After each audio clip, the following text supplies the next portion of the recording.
outline the 4 stages of physical training all the way up through advanced bodyweight strength and skill to total body mastery, plus the traps to avoid, so that you can build towards not only the cool moves you see me and my students doing from all walks of life, ages, and backgrounds, but have sustainability. Lee Weiland, Pacific Rim Athletics, creator of Powerbatics, and welcome to training. And if you put these to use, you're gonna fly by everyone else you know, and they'll be asking you how you did it. Not only that, but if you go through the stages and you get to the top where you're working on total body mastery and you do experience a setback, you don't have to go through all the stages all over again so slowly, but you can actually fast track back up to where you left off much more quickly, which is really cool. The first stage we start at is where most fitness, and you know I hate that word, I prefer physical and mental training, but most fitness is marketed at this bottom tier. This first tier is weight loss and injury. It is exemplified by the goal of attaining health, not optimal health or anything, just basic health. It's silly that so many fitness and health gurus run around talking about optimization when that's the cherry on top and irrelevant to 99% of the population. You have to fix the engine, transmission, frame, and body first before you put the coat of cherry red paint on. Unfortunately, the fitness industry targets this tier because it's a huge market. They're ill-informed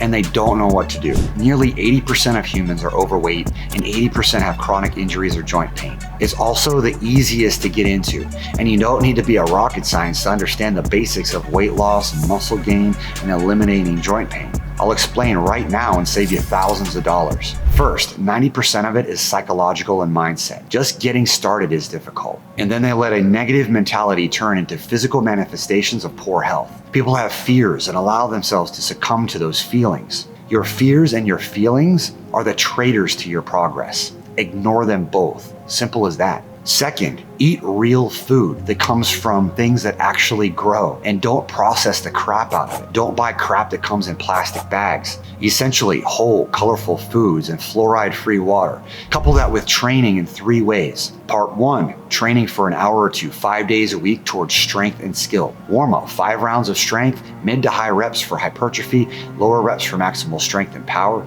some kata practice for coordination, balance, speed, power, and then some big skills, and then flexibility. Part 2, training mentally with some visualization.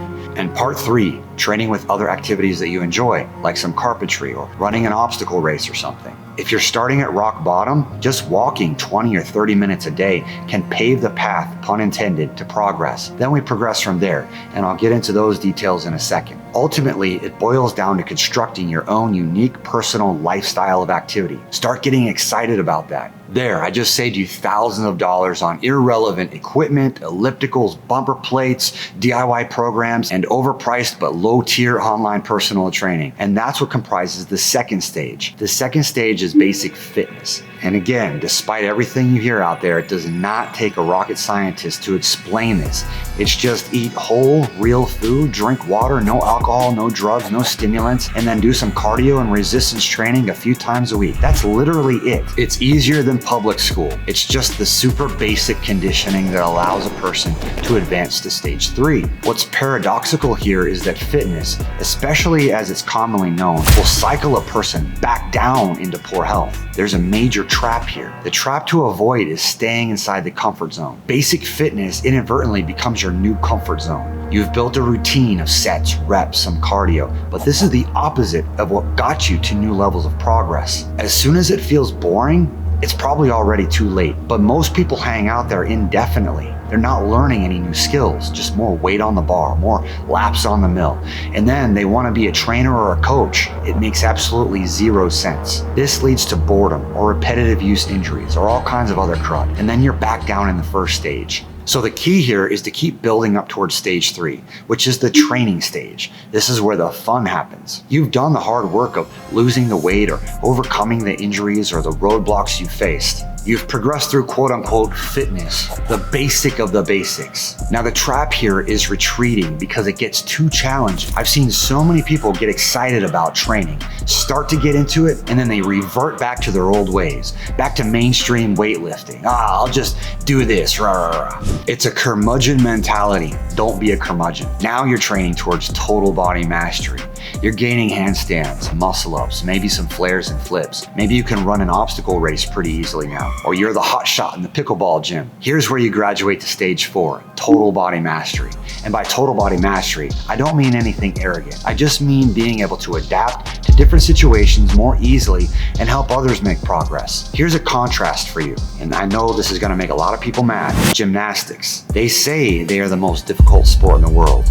Their injury rates, both physically and mentally, probably do support that, unfortunately. And they say they prepare a person for versatility in any other sport or whatever. Through my college years and early adulthood, I even parroted some of those sayings, but have long since completely shifted gears for a variety of reasons. Now, as an example for this video here, and this is anecdotal, and honestly, I prefer to keep things positive and talk about Powerbatics and the awesome stuff we're doing at Pacific Rim Athletics, but sometimes there's just things happening that we gotta address. And I could write a whole dissertation on this, but aside from all the injury and mental and physical burnout and eating disorders and scary hierarchicalism and everything else, I've not met a gymnast who is actually versatile in any other area. Granted, I've not met them all, but here's what happens time and again.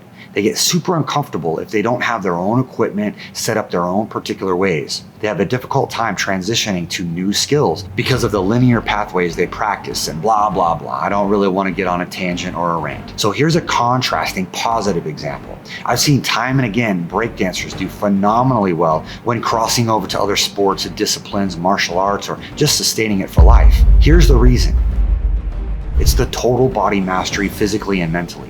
It's the creative component, the adaptability, the versatility. Sure, there's dogmatism in some breakdancing circles, but far less and even non-existent in many others. And that's what I enjoyed about building Powerbatics. It's like synthesizing all these different aspects and elements into something systematic and sustainable. I like Bruce Lee's conceptualization of human movement, taking what works from various martial arts styles and leaving what doesn't. That's the adaptability I'm talking about as it relates to total body mastery. Something that I think every human should strive for. And then communicating that with others to help them make progress and feel better. See you in the next video and in training soon.